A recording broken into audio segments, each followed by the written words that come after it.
Mas tá tudo bem, gente? Boa noite a todos, tudo bom? Eu quero desde já agradecer a você por aceitar esse convite para Imagina, participar aqui desse papo com a gente na prazer é noite de meu. hoje, falando um pouquinho da sua carreira, da sua trajetória, né? Tive a oportunidade já de assistir, né, o espetáculo com a sua participação musical, mas a gente vai falar já já sobre isso. Ótimo, sim.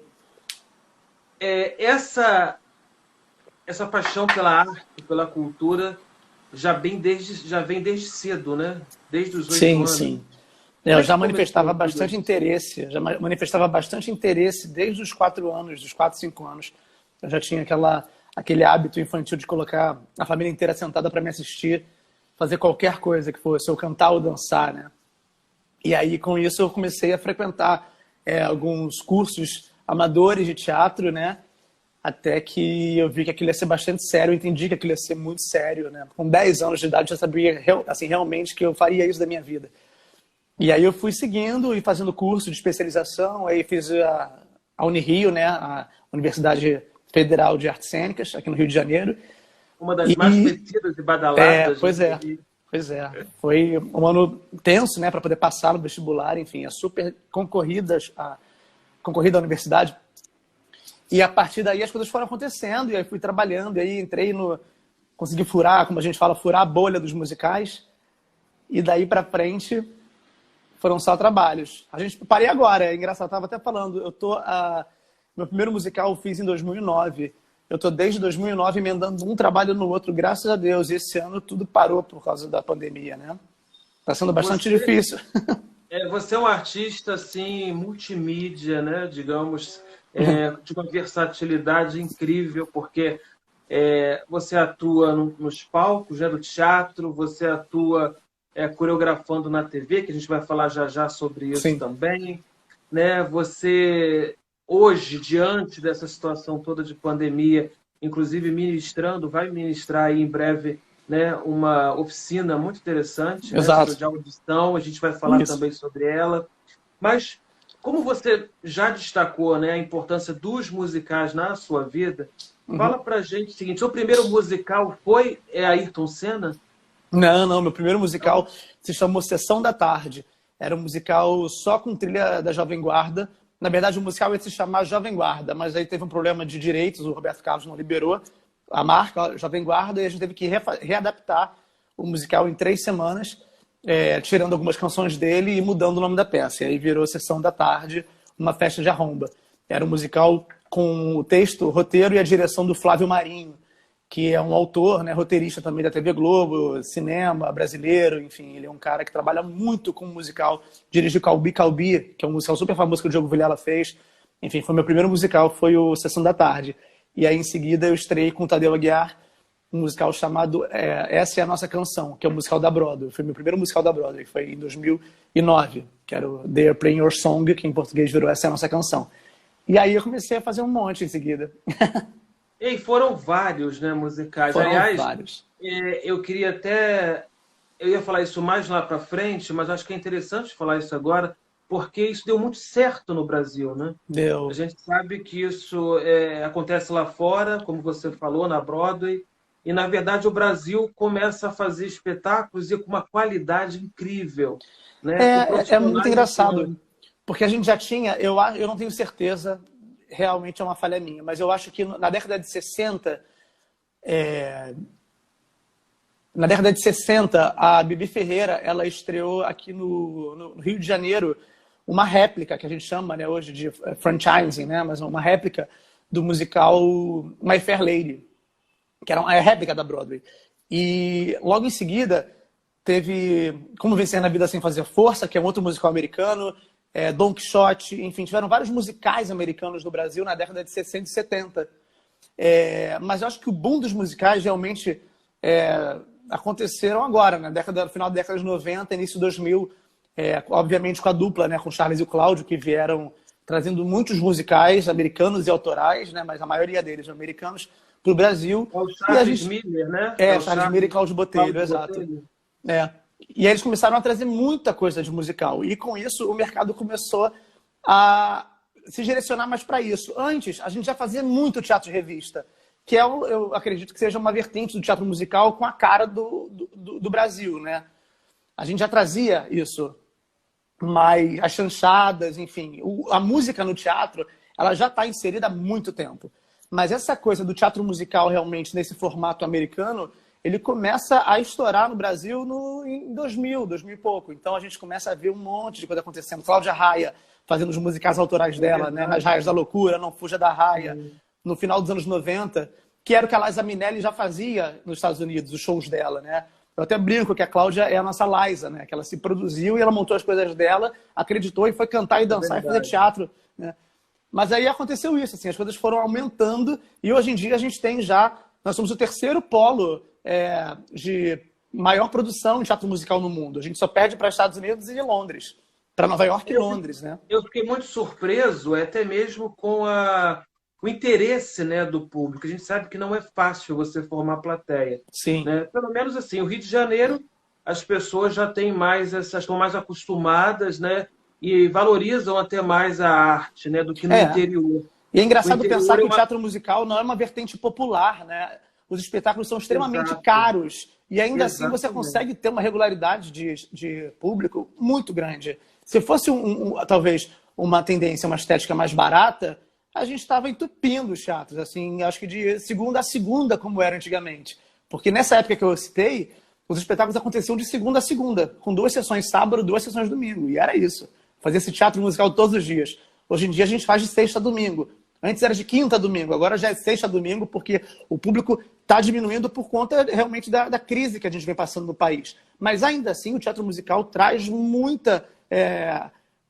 apresenta muito interesse, traz muita gente para dentro do teatro, né, dos espectadores. Né? E como você falou, não é barato, né? Não é barato. Caro produzir, né, esse tipo de espetáculo. É cenografia, figurino, né, número de profissionais ali em cena, né, ainda mais quando envolve músicos, né? Porque a gente tem banda, né? Tem orquestra, na verdade. Sim, sim. Quando eu fiz o Hello Dolly aqui no Brasil com o Miguel Falabella e a Marília Pêra, a gente tinha na produção, diariamente trabalhando, mais ou menos entre 80 e 90 pessoas. Diariamente, entre atores, músicos, técnicos, camareiros, profissionais que trabalham com a parte toda do backstage, né? Porque tem muita gente trabalhando. Tem gente que eu não sabia. Tem uma função do teatro musical que pouca gente conhece, que chama-se stage manager, que é uma pessoa que fica dentro de uma casa assistindo o espetáculo inteiro e ela que fala, entra o cenário tal, entra o cenário tal. Porque se aquilo não for cantado por ela que está de fora, o cenário ele entra, ele passa em cima da perna de alguém e decepa uma pessoa. Os musicais grandes, que tem um fluxo grande de cenário, tem que ter esse profissional do stage manager, né? Que é quem vai cantar todas as trocas de cenário. Então, tem várias funções no teatro musical que as pessoas desconhecem, mas que são essenciais para que essa coisa continue, para que a roda funcione, né? Então, são muitos profissionais envolvidos. E é uma pena, porque agora a gente está o teatro musical está passando por uma marginalização, né? A gente está sendo colocado realmente contra a parede, como se nós fôssemos todos uns bandidos, como eles falam, mamando na teta da lei, enfim. Quando, na verdade, o que a gente gera de lucro para o próprio país, de retorno financeiro, é imenso, né? A gente emprega muita gente, enfim. Eu quero falar até sobre isso, falar sobre essa falta até de investimento mesmo na arte e cultura no Brasil, e a gente sabe que, querendo ou não, a gente entra na questão política, que é uma situação extremamente delicada, e eu quero também te ouvir, né? Claro, se você quiser falar a respeito disso. Mas antes desse assunto, você tocou numa pessoa uma personalidade que muito marcou, né, a cultura, a arte no Brasil, que foi a Marília Pêra. E aí eu não posso deixar de perguntar a você como foi contracenar, né, com Marília Pêra nos palcos. Olha, era realmente... Olha, era uma aula por dia. Eu entrei no Hello Dolly, na verdade, numa situação muito atípica, né? O espetáculo já estava sendo ensaiado em São Paulo há 3 meses. Eles vieram para o Rio de Janeiro, que era onde estreava o espetáculo. E aqui no teatro a gente tem geralmente 1 semana, no máximo 2, para colocar o espetáculo inteiro dentro do palco. O que é colocar o espetáculo no palco? Transportar os atores de uma sala de ensaio para o palco, fazer toda a parte de iluminação, de cenário, tudo tem que andar junto, né? Tem que estar sincronizado para que o espetáculo fique impecável. E nessa época, quando o elenco veio para o Rio de Janeiro, um dos atores ele teve um problema com a mãe dele. A mãe dele ficou doente e ele não pôde vir para o Rio de Janeiro. E aí fizeram um teste num domingo de manhã. Eu tinha acabado de terminar a temporada do Quase Normal, que era o Next Normal, que foi um espetáculo que eu fiz. E aí fui fazer o teste e passei. Quando eu entrei no espetáculo, me falaram assim, olha, você não vai ensaiar agora porque a gente está colocando o espetáculo inteiro no palco. Você fica na plateia, assiste o ensaio e quando a peça estrear, a gente ensaia você e você estreia daqui a 2 semanas. Porque eu fazia uma função chamada swing. O swing, ele é o ator que ele fica de fora e se alguém do espetáculo tem algum problema e sai, ele entra e substitui. Ele é basicamente o cara que tem que saber 8 coisas ao mesmo tempo. 8 marcações, 8 músicas, 8 linhas melódicas, 8 personagens, enfim. E eu fazia essa função. E eu falei, cara, agora vou entrar numa função super difícil, né? Com Marília Pêra e Miguel Falabella como colegas de cena. Que responsabilidade absurda. E eles foram tão gentis. O Miguel, ele era o diretor do espetáculo, eu tive a sorte. Carla Candioto, gente, entrou Carla Candioto aqui, que foi uma diretora minha de São Paulo, que eu sou apaixonado. Tem um trabalho lindíssimo de teatro infantil em São Paulo.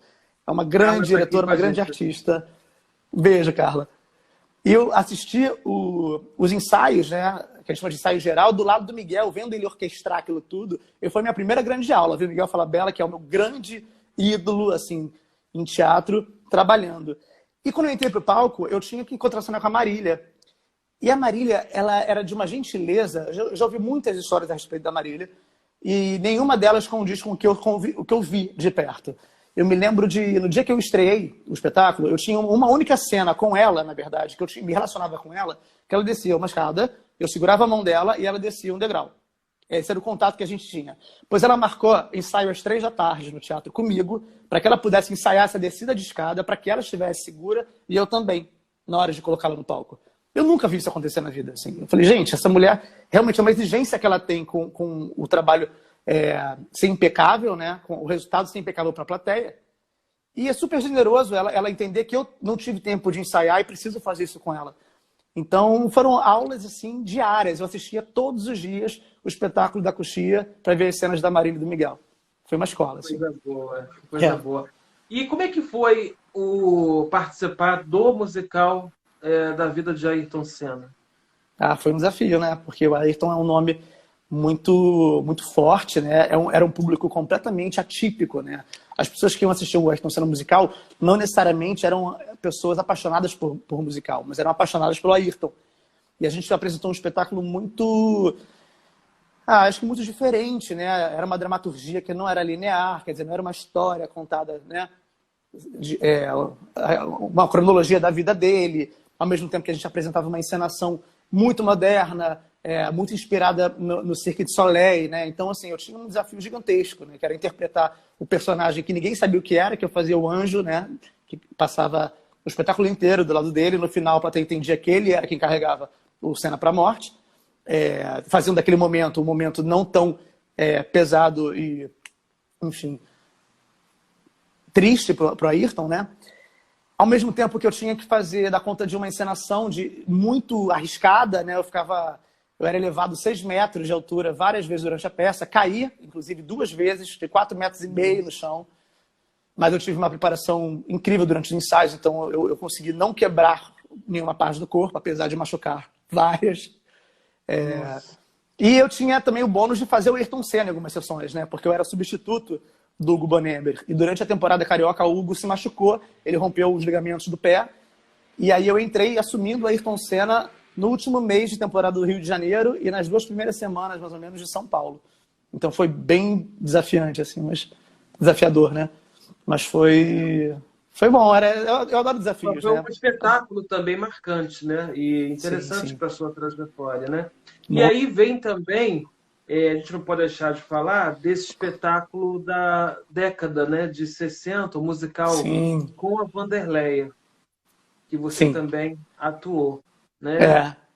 E foi outra experiência, né? Interessante para você. Era bem diferente. No 60, eu, na verdade, entrei no espetáculo como coreógrafo do espetáculo, né? E aí, durante o processo, eu comecei a assinar uma outra função, que era de diretor de movimento. Então, na verdade, tudo aquilo que acontecia no palco em relação aos atores, marcação, movimento de cena, etc., era tudo meu. Eu assinei o espetáculo basicamente inteiro nesse sentido, nesse quesito da cena, né, da encenação. E tive a honra de trabalhar, de dirigir com toda a licença do mundo, a Wanderleia, que já nasceu, na verdade, pronta, que nessa altura do campeonato não precisa aprender mais nada, mas ela era de uma humildade e de uma simplicidade tão gigante que a gente se esquecia que ela era aquela representante da década, assim.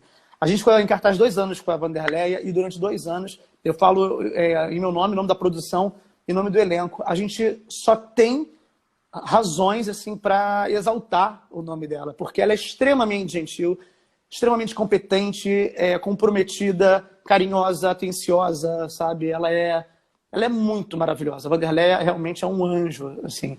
E aí eu entrei no espetáculo depois de 1 ano, que um ator teve que sair para fazer um outro trabalho, e eu estava sem fazer nada, falei, vou entrar no espetáculo também como ator, porque eu já conheço ele inteiro, e é bom que eu estou em cena.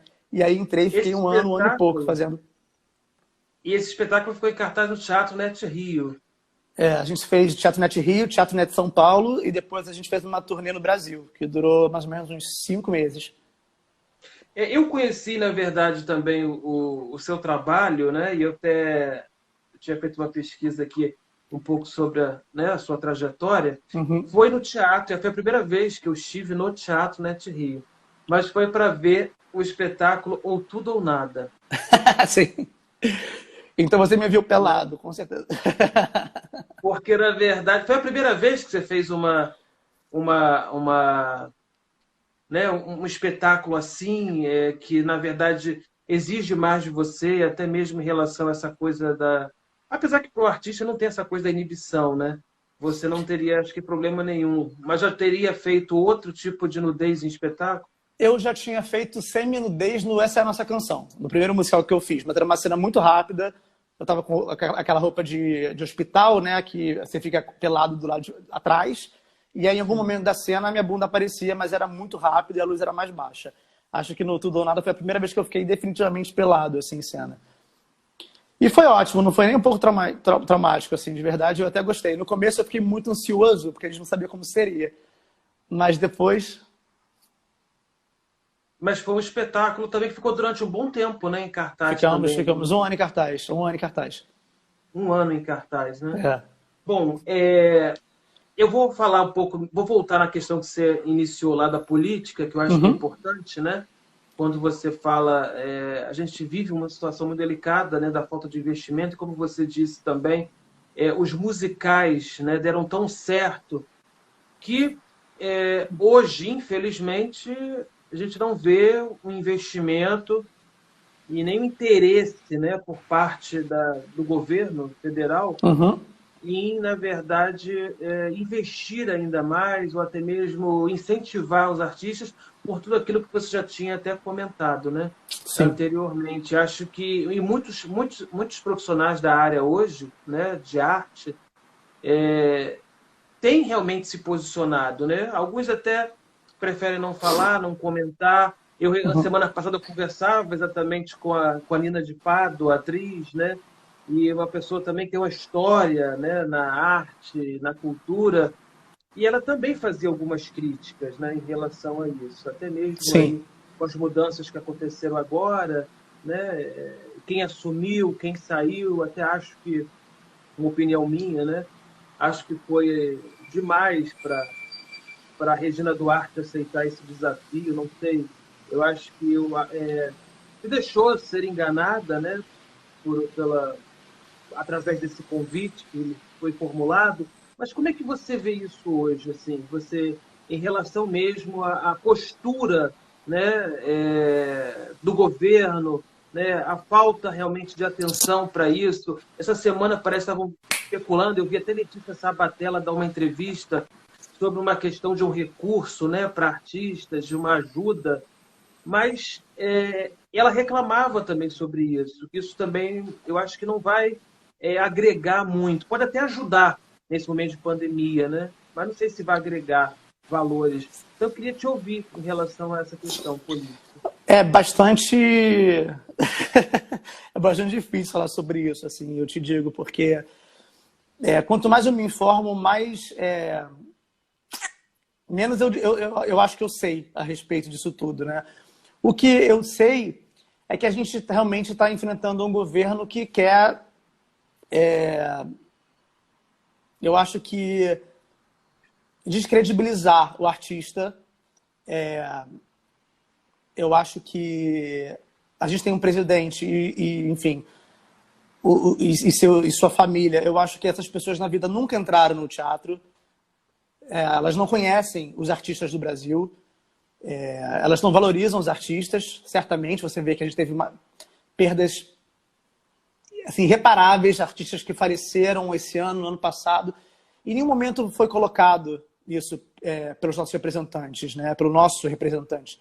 Então, eu acho que, de verdade, essas pessoas nem conhecem, nem sabem o que é cultura. Você acha que é uma forma de censura? De Não, censurar? eu acho que é muito, eu acho que é difícil porque a cultura, a arte, ela é uma coisa que ela faz sempre a sociedade, a comunidade pensar, né?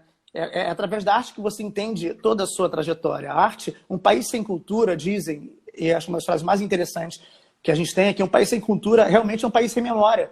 Porque a história da gente está nos quadros, está nas artes plásticas, está nos espetáculos, está nos textos, nos livros.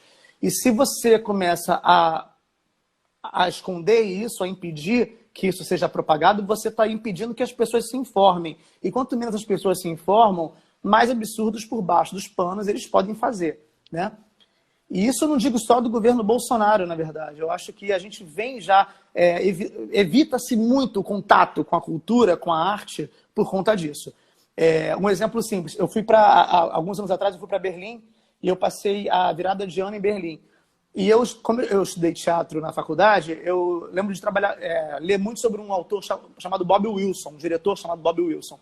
E lá na Alemanha tem um teatro, que é o teatro que foi onde o Bertolt Brecht criou sua companhia, chama-se Berliner Ensemble. E tinha um espetáculo no primeiro dia de janeiro, com a direção do Bob Wilson, e eu queria muito assistir. E quando eu cheguei para comprar o ingresso, estava esgotado há semanas. Porque as pessoas, elas consomem, e não era. E eu consegui o ingresso para esse espetáculo, porque eu fiquei na fila de resistência e entrei. Abarrotado o teatro. E você via famílias, crianças, as pessoas, elas consomem arte, né? Porque eles passaram por um histórico muito pesado. Então é importante eles revisitarem a história deles para que eles não repitam os erros, né? Aqui a gente esquece. Aqui a gente não tem esse hábito, né? Então eu acho que a gente tem, voltando à sua pergunta, eu acho que a gente tem um representante que não está interessado em compor e desenvolver senso crítico, né? Através da arte. Ele desconhece o que é teatro, não sabe o que é musical, não sabe quem foi Nelson Rodrigues, ele não conhece absolutamente nada, ele acha que tudo é uma grande putaria, que ator é um bando de vagabundo, maconheiro, etc. Porque é assim que ele quer que as pessoas entendam. Não à toa picharam toda a comunidade artística com essa história da Lei Rouanet, né? Falando que a gente mama na teta de um governo. E pelo amor de Deus, assim, eu trabalhei durante 10 anos em musicais e eu posso te dizer que eu acho que eu nunca vi, na verdade, algo que fosse feito por baixo dos panos. E se eu vi, eu pulei fora, porque eu não concordava, sabe? A gente tem realmente nomes que investem em cultura no país. Só que ele vai se aliar sempre às pessoas que não são... que não acreditam e que tem eu sinto que as pessoas são muito magoadas. Eu acho, por exemplo, o Mário Frias, que ele é agora nosso secretário, é um cara muito magoado com a carreira. Assim, eu acho que ele teve a oportunidade dele na TV Globo, entrou numa geladeira, nunca mais trabalhou, e ele tem tanta raiva disso que eu acho que ele quer descontar agora nas pessoas que o negaram. A Regina Duarte fez uma merda lá atrás do governo Collor. E ela não aprendeu, e ela vem e se junta agora com um cara que também que não... Sabe, um argumento, um discurso pequeno, mesquinho, enfim, aquilo que ela fez na CNN foi um absurdo, né? Eu sinto que as pessoas que estão nesse governo, elas têm muita mágoa, elas estão muito amarguradas, sabe? Então elas estão fazendo o que elas podem para se vingar de todo mundo, é mais ou menos o que eu percebo. Essa é a minha humilde visão política do que está acontecendo no nosso país em relação à cultura. Se eu estou certo, se eu estou errado. Não, mas a gente está aqui para ouvir realmente quem, né, milita na área e realmente a visão que tem, né, a respeito disso, porque eu, né, como jornalista e há mais de 20 anos atuando também nessa área, a gente acompanha de perto, né? A luta diária, né? De quem se dedica, de quem investe e de quem, na verdade, precisa sobreviver através da arte, da cultura, né? E quem acompanha, a gente sabe que tem um público realmente que é fiel, a gente sabe que é importante a formação de plateia, como a gente falou aqui, ó, a importância que tem hoje no Rio de Janeiro esses musicais, São Paulo, Rio, né? Que acho que é uma ponte aérea onde se tem mais realmente, né, investimento também nessa área de musicais, mas se depender só do público, você não consegue montar esse tipo de espetáculo. Não né? existe a possibilidade. Né, a gente vê que mesmo diante de grandes empresas colaborando, sendo parceiras, porque eu vi que muitos musicais tiveram que ter realmente esse apoio, é fundamental a contribuição através da lei, né, desses recursos, e eu acho que o Brasil precisa realmente, né, o governo precisa repensar esse tipo de coisa. E a gente espera, Vitor, que isso não seja uma forma de censura, porque ultimamente a gente tem visto não só isso no governo federal, né, a gente vê isso até nos próprios municípios. Né, os municípios, mas eu posso falar uma coisa? De cultura que não funcionam. Eu não sei se essa é a palavra ideal, mas a gente realmente está passando por algo parecido com isso, sim. Eu acredito. Mas, assim, o teatro é milenar. Entendeu? Eu acho uma arrogância um cara achar que ele vai interromper ou acabar com a cultura, que a cultura vai ser do jeito que ele acha que tem que ser. É de uma arrogância, porque o teatro é uma arte milenar e a gente sempre resistiu. A gente sempre passou por muito perrengue. Aliás, a gente resiste todos os dias quando a gente resolve fazer um espetáculo, quando a gente cresce com o monstrinho do teatro dentro da gente, tem que avisar para a família que a gente quer trabalhar com teatro. Quando a gente vai para a rua e fala, qual é a sua profissão? Eu sou ator. Ah, não, mas o que você faz além disso? A gente luta e a gente resiste, insiste diariamente. Então não vai ser esse governo que vai emperrar e atrapalhar a gente. Eu acho que daqui a 3 ou 7, na pior das hipóteses, se ele for reeleito, em algum momento a gente vai olhar para trás e falar assim, palhaço, a gente está aqui fazendo agora. Foi mal aí, atrapalhou a gente, mas estamos seguindo. A gente sempre vai seguir. Sempre vai seguir. A gente tem aqui pessoas apoiando também, te apoiando, né, na sua colocação, a Clara Silveira aqui participando, o Léo Carneiro. Eu quero agradecer a todas as pessoas que estão aqui interagindo com a gente. A Clara fala, tem ator que ainda aplaude, né, que apoia, né, esse tipo de coisa, o comentário. A Lucimar aqui, Roberto também parabenizando você pela colocação. Eu quero, você que está assistindo a gente, você que está interagindo, pode enviar sua mensagem também, a sua pergunta, seu questionamento. Lembrando que depois a nossa live vai estar também no YouTube, nas redes sociais. O Leon aqui dizendo belas palavras. Obrigado. Interagindo aqui com a gente. Engraçado que você foi a primeira pessoa a me perguntar a respeito disso. Assim, que bom poder falar um pouco, sabia? Não, é um desabafo, né? Eu acho que esse é o momento. Eu vi semana passada, quando conversava com a Nina, no dia que eu entrevistei a Nina de Pado, eu vi uma matéria no jornal O Dia que me deixou até bastante triste em saber da situação que vive hoje Maria Zilda. A atriz Maria Zilda, né? Reclusa, sozinha, com seus problemas de saúde. E o jornalista perguntava a ela, né? Por que ela estava fazendo live? Por que ela estava conversando com os amigos? Ela falou que era uma forma dela falar o que ela queria, que lá não tinha censura. Então, hoje a gente tem, mesmo diante de uma situação tão delicada que é a pandemia, que é o isolamento social, mas a live traz isso, a possibilidade da gente falar realmente o que a gente sente e falar a verdade sempre, né, Vitor? Está aqui, ó, o Isaac Belfort, sou muito seu fã. Meu querido, obrigado. Lindo. Deixa eu perguntar uma coisa curiosa aqui também. Você parece que tem não sei, eu não vi. Eu estava lendo um pouquinho da trajetória de lá para cá, né? Desde a época do Tudo ou Nada. Mas você chegou a fazer alguma novela já? Não. Ou é um sonho para você ainda? Não, eu quero muito. Eu fiz algumas pequenas participações. Eu achei que seria mais fácil, né? Até porque eu trabalho na TV Globo há 9 anos, né? Então as pessoas pensam, se está aí dentro deve ser muito fácil conseguir alguma coisa. E o que eu peço, bato na porta das pessoas, falam, olha, me bota no trabalho, por favor. Eu quero fazer, já me viram no teatro, vários produtores de elenco, por exemplo, já me viram em cena, me elogiam aos 4 ventos, mas não me dão oportunidade dentro de novela nenhuma. E aí eu penso, caramba, isso nunca vai acontecer. Mas aí no ano retrasado, foi no retrasado? Ou foi no ano passado? Foi no ano passado, no começo do ano passado. Eu estava fazendo um espetáculo e aí eu fui visto por um diretor de cinema que me convidou para fazer um filme, um longa-metragem. E eu tive minha primeira oportunidade, que eu achei que fosse chegar depois da novela, de fazer cinema, mas veio primeiro. Eu estreio, assim que acabar a pandemia, eu estreio no Brasil inteiro. É um filme distribuído, né, pela Paris Filmes, chama-se Quem Vai Ficar com o Mário, que é uma comédia que eu faço com a Nani People. Eu, a Nani People e o Nando Brandão, nós somos o trio cômico do filme. Assim. Foi um grande personagem, uma grande oportunidade que o Su Chan, que é um diretor taiwanês, me deu. E eu estou ansiosíssimo para ver como isso vai ser, né? Eu vi a foto sua com a Nani e eu fiquei assim, já entusiasmado para poder assistir esse filme. É muito legal, é muito divertido. Então estreia em, você falou em qual mês? Então, a gente já era para ter estreado, mas com a pandemia tudo parou, né? Inclusive a pós-produção do filme. Então é provável que quando a pandemia se encerre, a gente estreie mais ou menos uns 6 meses depois, eu acho. Porque tem muito filme para estrear, né, ainda. A Paris Filmes, ela tem uma sequência de filmes. A gente estreia, por exemplo, em março. Mas em fevereiro, a Paris Filmes estreou o Minha Mãe é uma Peça 3, do Paulo Gustavo. Então, acharam melhor segurar uma comédia, porque eles tinham lançado uma comédia de grande sucesso. Então, é basicamente perder espectador. Então, seguraram o filme para depois. O filme foi rodado no Rio de Janeiro? Foi rodado no Rio e em Petrópolis. A gente fez Rio e Petrópolis, foram as gravações. O filme se passa no Rio Grande do Sul, mas a gente gravou em Petrópolis. Algumas cenas foram no Sul, mas eu gravei em Petrópolis.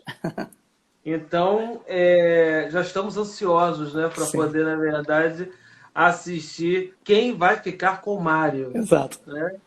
Agora, você também atua, como eu falei aqui no início, a sua versatilidade te leva também para o carnaval, né, no Rio de Janeiro.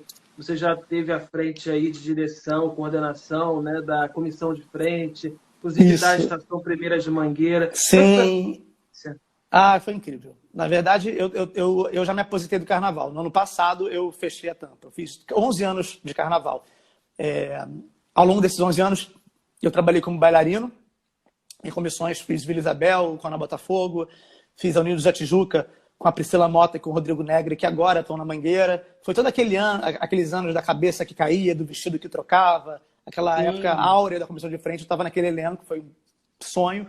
E aí depois eles foram para Grande Rio, eu fui junto com eles. E aí, no ano da Mangueira, eu me aposentei. Eu falei, não tenho mais joelho para desfilar, porque é muito difícil, né? É um exercício físico muito intenso, muito intenso.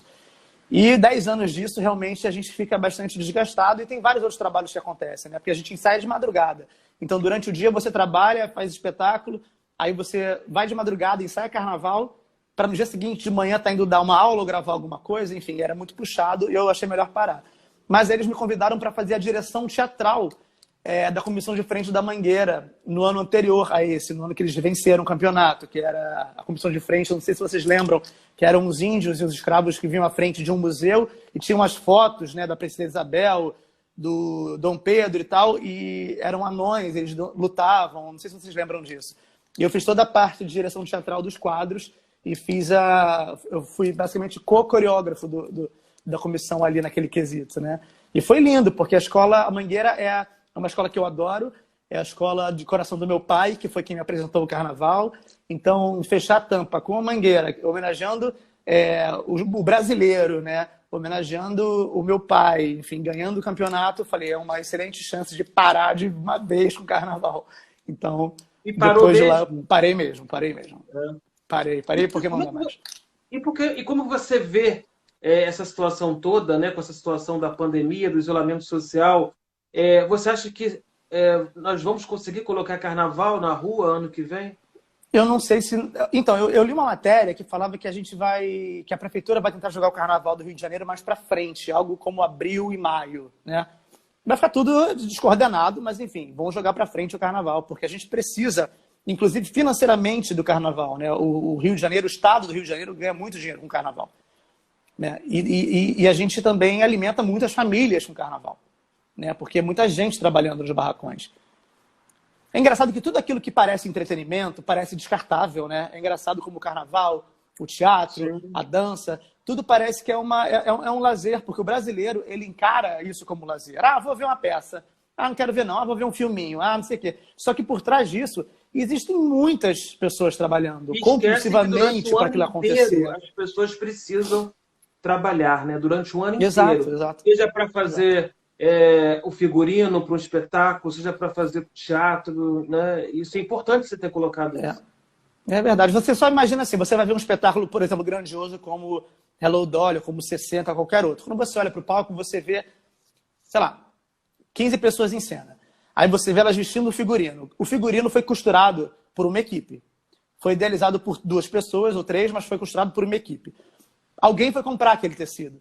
Essa pessoa ela recebeu para ir lá, para ser a pessoa que vai comprar.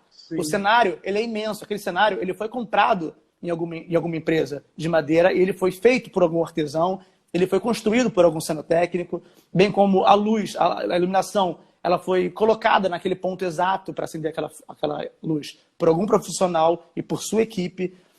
O cenário ele se mexe, não é fantasma, uma equipe que está atrás do cenário empurrando e fazendo todo o trabalho. É muita gente envolvida com teatro. A gente vê o resultado final, a gente vê a tela, mas tem muita gente atrás trabalhando, muita gente. São muitas famílias trabalhando. Assim como no carnaval. Um carro alegórico, você tem pelo menos 45 famílias ali ganhando dinheiro, vivendo, comendo, indo para a É escola, verdade. com o dinheiro daquele carro que está sendo construído. Porque as pessoas precisam trabalhar, né? Tem um comentário aqui da Renata, a gente falando de carnaval, e a Renata diz o seguinte: se os bares já ficaram cheios durante esse momento, né, de pandemia, imagina se não vão dar um jeito de ter o carnaval.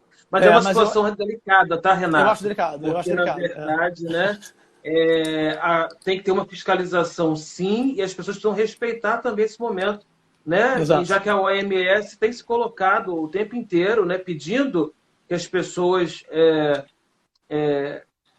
tomem cuidado, né? E que, na verdade, a prevenção é fundamental nesse momento, né? Porque teve uma queda no número de casos que a gente vai fazer, né, as coisas sem realmente ter uma noção, né, do que você está fazendo, de sair, não coloca máscara, a situação está delicada no Rio. Exatamente. Mas tem Exatamente. aqui aí tem a mensagem aqui, todos os profissionais precisam pagar as suas contas. É a mensagem aqui da Lucimar. O Leão diz: a arte é uma grande máquina que emprega muita gente. É muito além do entretenimento. É verdade. Tem aqui Exatamente. também o Rogério Walker dizendo: saudade de te ver no palco, meu querido Vitor Também. Maia. José, obrigado. Eu também estou morrendo de O saudade. cantinho aqui da Vaninha diz o seguinte: verdade, se as pessoas soubessem o quanto a cultura é importante, e é isso que a gente está discutindo aqui, colocando aqui, né? A importância realmente de você valorizar a arte.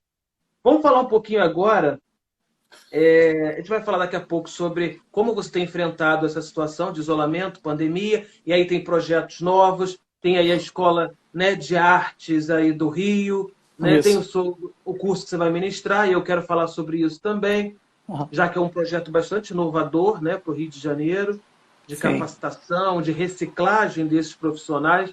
Mas você,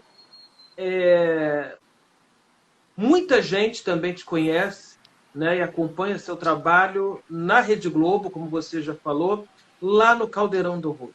Né? Yes. Como é que é trabalhar no Caldeirão do Hulk? Como é que é essa coisa, né, de estar lá com essa questão mesmo de como coreógrafo, né, Uhum. somando junto com toda aquela equipe de trabalho? Como é trabalhar com o Luciano? Conta um pouquinho para as pessoas que estão assistindo a gente. É muito legal, né? Muito prazeroso, assim.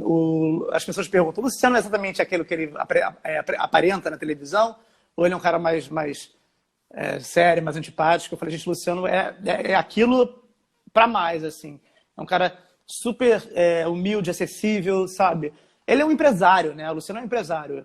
Eu acho que pouquíssimas vezes eu cruzei com o Luciano nos corredores e não o vi no telefone, falando com alguém, ou fechando alguma coisa, ou uma viagem, porque ele está sempre para cima e para baixo, né? Ele, enfim, é um grande empresário. Mas, ao mesmo tempo, ele é um cara muito acessível, muito querido, tem um coração gigantesco. Eu estou lá há 9 anos, né? E eu agradeço muito a ele, assim, porque ele gostou do meu trabalho e me ensinou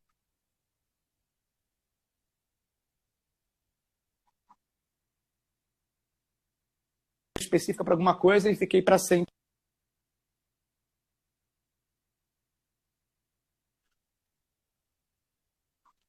passou no Lata Velha?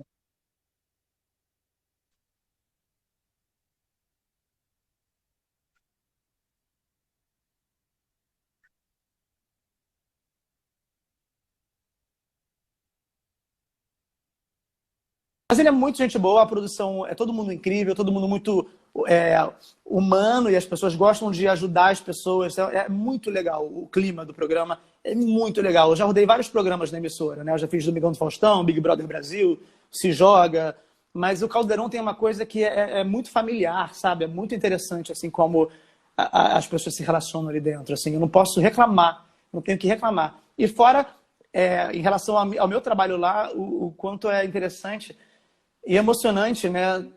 Transformar um pouco a vida daquelas pessoas que nunca na vida pensavam em fazer alguma atividade artística e se veem dançando na frente de uma câmera com o mundo inteiro assistindo e saindo de alguma maneira transformadas, né, daquela experiência. É muito gratificante. É interessante, né? É muito É. interessante.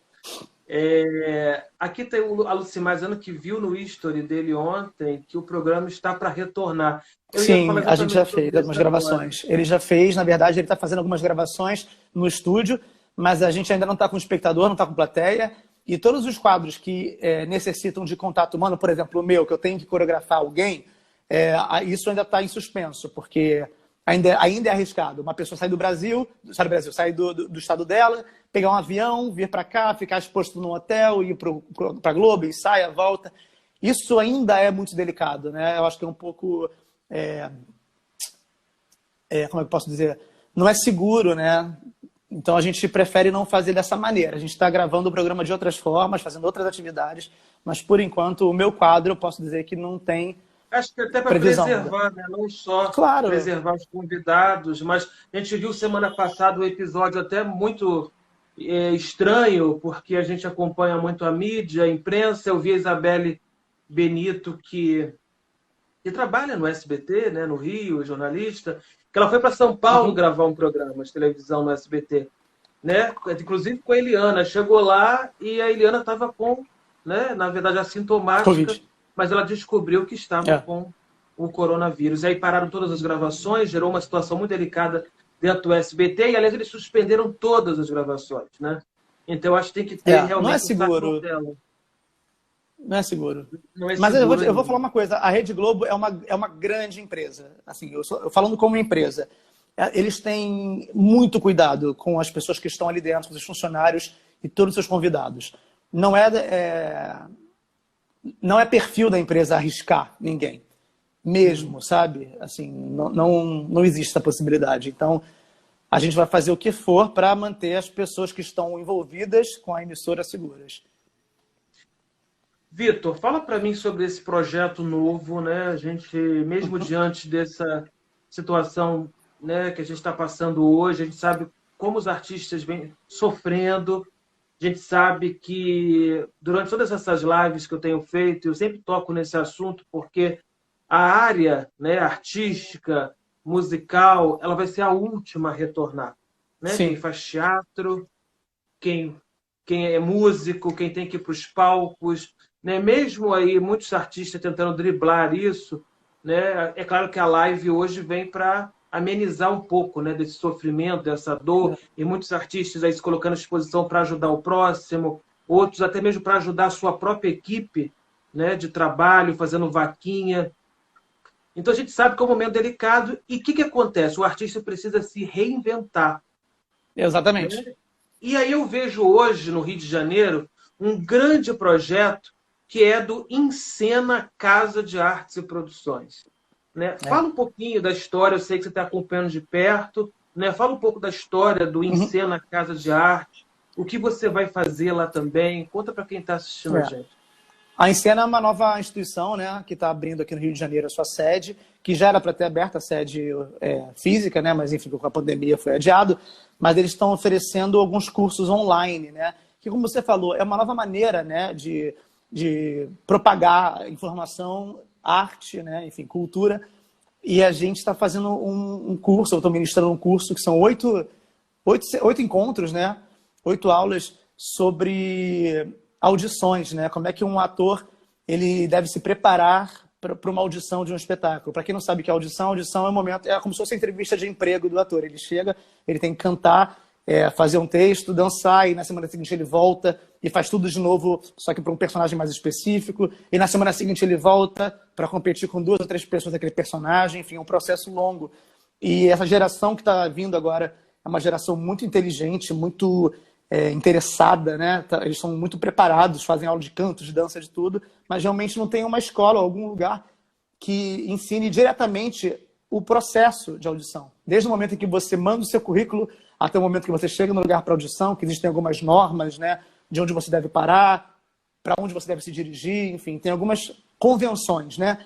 E nesse curso eu vou ensinar basicamente isso, como a pessoa ela deve, o que deve conter no currículo dela, até o que ela deve apresentar como performer para aquela banca. Esse é um curso que eu estou fazendo. Eu estou ministrando outro curso num outro lugar, que é o Centro de Estudo e Formação em Teatro Musical, que é o CEFTEM, que é uma escola também para teatro musical, para formar atores em teatro musical, que também se adaptou, se adequou, né, a esse momento de pandemia. E eu estou montando o Hairspray, que é um musical com 45 atores, e a gente está começando a fazer os encontros online também. Toda a parte de discussão da obra, argumento do espetáculo, referências, enfim. Esse espetáculo tudo que tu faz numa mesa. Teve a direção do Miguel Falabella, não teve? Teve a direção do Miguel Falabella, sim, sim. E aí a gente está Miguel é fazendo uma assim. inspiração também? Eu sou completamente apaixonado pelo Miguel Falabella. Eu me lembro de assistir aos 12 anos um espetáculo dele, saí do teatro, fui pro camarim dele, falei, quero conversar com o Miguel. Com 12 anos, eu invadi o camarim do Miguel, troquei 10 minutos de papo com ele, e a partir dali, tudo que ele fazia eu acompanhava. Poder estar com ele no Hello Dolly, por exemplo, foi um sonho, porque ali ele virou um colega, né? Então, para mim é muito emocionante, tipo, encontrar o Miguel e falar, oi, Vitor. Falar, meu Deus, ele sabe meu nome. Porque ele, para mim, ele é quase que, sei lá, é a Xuxa da geração 90, para mim é o Miguel na minha vida. Eu sou completamente apaixonado. Tudo que ele faz eu acho genial. Eu acho que, até quando ele erra de uma maneira genial. Ter o prazer de vê-lo conduzir, né, como eu falei, orquestrar aqueles ensaios gerais do Hello Dolly valeu mais do que 2 períodos de faculdade para mim, porque ele é um cara que ele sabe muito de teatro e dessa harmonia, né, entre as artes, a música, a luz, enfim, tudo. Então, para mim é uma grande inspiração. Tem aqui a mensagem da Thalita Ribeiro, ela está assistindo a gente lá no Sul, né? Eu quero agradecê-la aqui pelo carinho também. Diz assim, a classe artística, cultural vem sofrendo muito com essa pandemia. E aqui no Sul, as lives têm ajudado muito esses profissionais da área. Eles se apresentam através das lives e recebem as doações. Olha que legal. Muito é lindo, né? Mas é muito importante, assim, a gente tem que botar a mão na consciência e entender, pode parecer um pouco rude o que eu vou falar agora, mas a gente precisa parar como sociedade, como brasileiro, de romantizar a dificuldade. Você vê um artista que estudou anos da vida, se dedicou anos da vida para fazer arte, para disseminar arte e cultura, ele está vivendo da doação. E a doação, ela parte, acho que da gente, quando a gente pensa, caramba, eu vou dar uma ajudada. Vem de um lugar, talvez, de piedade ou até simpatia pelo cara. Mas, assim, vamos entender que o artista, nesse país, ele tem que ser mais valorizado. Esse lugar da romantização me incomoda muito, né? Assim, eu vou estrear um espetáculo daqui a, provavelmente, 1 mês e meio, 2 meses, com um espetáculo inteiro virtual. Eu estou começando a produzir esse espetáculo agora. O diretor, inclusive, ele veio de Londres, mora em São Paulo, e a gente faz os ensaios pelo celular, né? Porque o espetáculo vai ser todo transmitido. Né? Exato. Então, e a gente vai fazer... Como é que a gente pode... Como é que se cobra? Não pode cobrar. A gente tem que deixar... A gente chama de deixar o chapéu e as pessoas colaboram da maneira como elas quiserem. Quer dizer, a vida da gente é tão difícil, a gente tem tanta... Para a gente se reafirmar, né, como profissional, como necessidade nacional, né, como é muito difícil, né?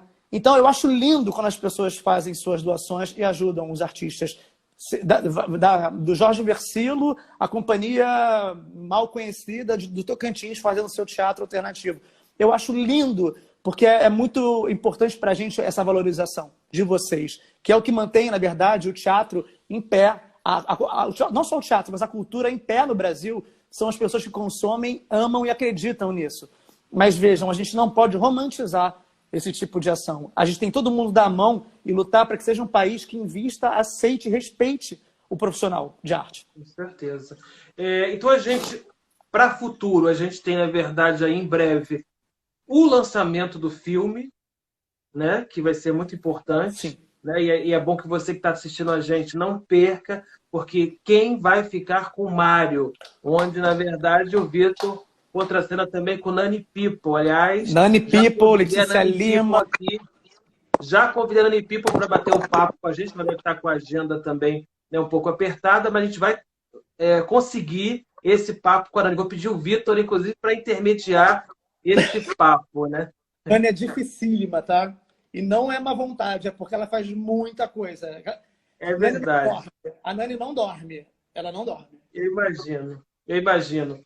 Então, assim, a gente tem aí o filme, a gente tem aí esses projetos, as oficinas, inclusive, que serão também online, né, Vitor? As oficinas, elas serão ministradas online? São ministradas online. Na Encena, sim. No CEF, depois que a gente conseguir trabalhar, a gente sai do celular e vai para o palco, né? E esse espetáculo, ele vai estar o quê? Ele vai estar realmente numa plataforma? Como é que as pessoas vão poder ter acesso também a esse teatro, né, virtual, digamos assim, né? Porque então, vão assistir pela rede social. Eu não posso dar muita informação para vocês ainda. Mas ele é todo virtual. A gente vai fazer a transmissão através de alguma plataforma, ou Facebook, ou YouTube, enfim. De alguma maneira, a gente vai se associar a uma plataforma para poder fazer esse espetáculo. Então, quem está acompanhando a gente, quem está também, né, acompanhando o Instagram do Vitor Maia, vai poder também, né, ficar sabendo quando que vai estrear, né, esse espetáculo. Né? Deixa eu agradecer a todos que participaram aqui da live com a gente, a Neres Cavalcante, né, o Paulo Henrique Lima aqui também, Agnes Barcelos, quero agradecer a Lucimar Roberto, que está lá em São Gonçalo assistindo a gente, a Thalita Ribeiro, que está lá no Sul, também com a gente, João Paulo Cunha, aqui, Fernando, Natália, todos que estão aqui, né, interagindo com a gente. Você, se não conseguiu assistir desde o início a nossa live, o nosso bate-papo, vai estar lá no YouTube e também nas redes sociais. Vitor, eu quero agradecer imensamente pelo carinho, por reservar esse espaço também na sua agenda. Você que é um artista, né, como eu falei, de uma versatilidade incrível, né, multimídia, tem tanta coisa para fazer, pensar, né, e interagir com os profissionais da sua área, mas, na verdade, reservou esse tempo para conversar com a gente aqui. Muito obrigado e sucesso cada vez mais na sua caminhada. Muito, muito, muito obrigado, de verdade. Foi um prazer. Obrigado pelas perguntas, por me fazer pensar em assuntos que poucas vezes me perguntam, enfim. Muito obrigado mesmo. Eu espero todos vocês no cinema, espero todos vocês nas minhas redes para assistir o meu espetáculo virtual. E, se Deus quiser, a gente se encontra no teatro para poder se abraçar, que eu sinto muita falta do contato físico com o público, enfim, com as pessoas que acompanham o meu trabalho. Tem algum espetáculo que, assim, eu esqueci de perguntar sobre isso, que tem alguma previsão de estreia para o ano que vem, ou que você já esteja pensando, ou foi convidado? Olha, tem um espetáculo, eu não posso falar o espetáculo. Sim. Mas tem um espetáculo. Mas é musical? É um musical que eu fiz alguns anos atrás e a gente vai fazer uma remontagem do espetáculo.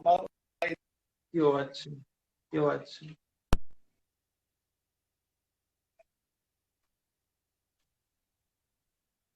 Então vamos aguardar, né? Mais uma vez, obrigado a você pelo carinho, obrigado por participar dessa live com a gente na noite de hoje. Muito obrigado, gente. Tchau, tchau.